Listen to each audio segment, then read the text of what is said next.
Sana has drawn a picture of a bird sitting on a tree in paint.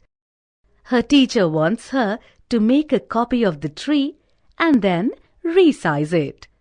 She should also flip the second tree vertically. Could you help her with the steps she should follow?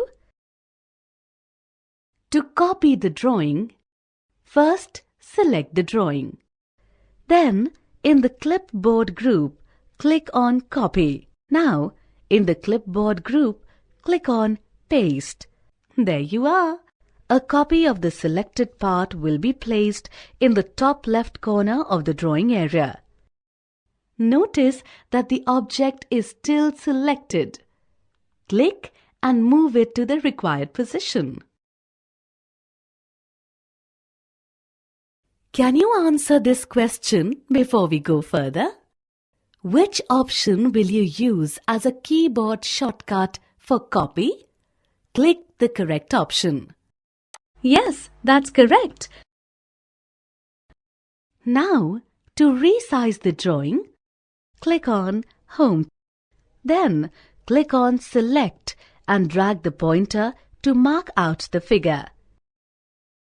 Before we move to the next step, which of the following groups has the option to resize drawings? Click the correct option. Yes, that's correct.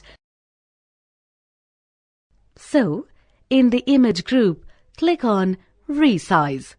The Resize and Skew dialog box appears. Select the Maintain Aspect Ratio checkbox. In the Resize area, click on Pixels.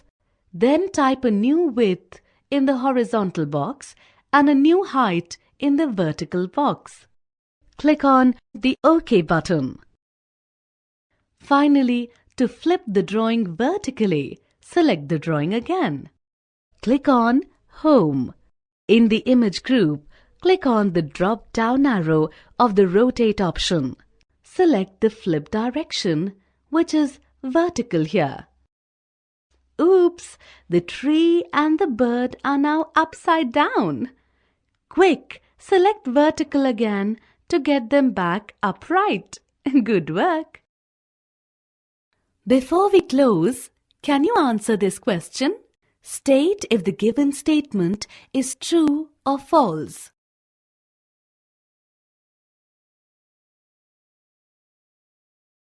Yes, that's correct. So children, till next time, revise all the commands and make new drawings.